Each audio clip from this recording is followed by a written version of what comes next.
This is the overview of session 4, which we will cover population, renewable, and non-renewable resources in this session. And you'll see, so we have 3 more PowerPoints that we're going to cover: population, renewable energy, and non-renewable energy. And of course, I'll update video lectures that deal with each one of these chapters. Right here, you'll see you have an essay on the principles of population by Thomas Malthus. This is a long article. It can be a little boring, etc. But I want you to read over parts of it. It doesn't mean you have to read the whole thing, but I would like you to read parts of it. And I would like you to look at in there why Thomas Malthus's prediction very well was, it's wrong right now, but it very well could be right in the future. And I want you to take into account industrial agriculture and the population of the world. So you want to talk about that. So we will definitely talk about population in this. Remember, the world's population has exceeded 7 billion. One of the key items with population you want to start thinking about is carrying capacity. So that is the amount of resources that can sustain a population, and once we reach that carrying capacity, if we overexceed it, then usually what happens is we run out of resources and there's a dieback to that population. The United States has exceeded that carrying capacity, and there's a lot of questions actually, or we're coming close to it. And so will we overshoot it, and then will there be a massive dieback to the human population? And what we could mean is a plague, or the lack of water or lack of food, large amounts of people dying from starvation, etc. So we'll look into that. One way people dealt with with population was in China knew that their population was going to explode. So Chairman Mao put into effect a policy called the One China Child policy, and that is that you could have more than one child, but you would be taxed on that child. And for those people who lived in rural China, that was really expensive, and so a lot of them could only have one child. And since in China, boys were more culturally acceptable for many reasons. Number one, they carried on the family name. They had social, they are the social security system in China. Because of a lot of these issues, the girls were either aborted, so they were born and people killed them then. There were illegal abortions that happened, even though to this day you're not supposed to have a sonogram to find out the sex of your baby in China. But there were illegal black market ones that happened, and people would have abortions. So there were a lot of issues, and this article will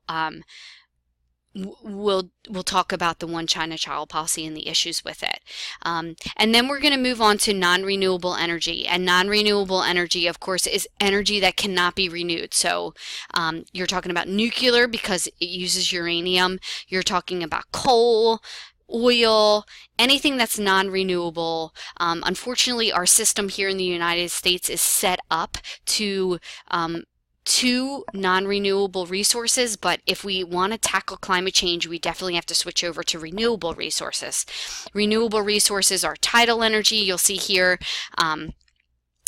electric cars, but remember, what source? How are you getting your electricity to your electric car? You should be using solar panels to get to the electricity in your electric car. If you do that, then it's a clean system. But if you use energy off the grid, then you're still using coal-powered power plants to make your electricity, so to produce your electricity, so you're still contributing to the problem. So there's a lot of that. I talk a lot about Teslas. I know I'm strange, but I am an Elon Musk fan. I know a lot of you might not be happy with that, but I think he's an amazing genius. He's got a lot of problems. I've read all of his I've read his memoirs. I've read a lot, but he is not a memoir. I've read his bibliography, etc. But he's really an interesting guy. But he just thinks the way the world should be headed. So we'll talk about that. Can green energy drive the economy? A lot of people talk about how the U.S. economy is stagnant because we live in this consumption economy. Well, guess what? We could change that. We could change that if we decide to switch to green energy, meaning that we need to train people on how to install solar panels. We can invest in solar. We can invest in tidal energy. All of these would create jobs for people. There's a really amazing, really cool video out there. If you have time, look it up on YouTube. It's called Solar Freaking, and I know that's Freaking, Solar Freaking railroad Roads, sorry, just roads. So solar freaking roads. You can look them up. It's a really cool video, but it's really cool how people are investing in really interesting technologies and that could create lots of jobs for a lot of people, where we're not just buying stuff. Our economy is not based on just consumption. And so there's a lot of articles here about renewable energy sources. You'll have 2 discussion posts due this week, one dealing with just population, the other dealing with renewable or non-renewable energy. Both of those, of course, are due by Wednesday. Remember, you also need to respond to 2 classmates for each discussion by Friday, 11:59. And I will be adding a review for your final exam here because, as you can see there, your final exam is also due. You'll have a little bit of extra time to prepare for it, but as you can see, you'll have your final exam coming up due in the course. So again, a lot to cover again this week. I will be uploading a little bit more information to this session. As always, if you have any questions, feel free to reach out.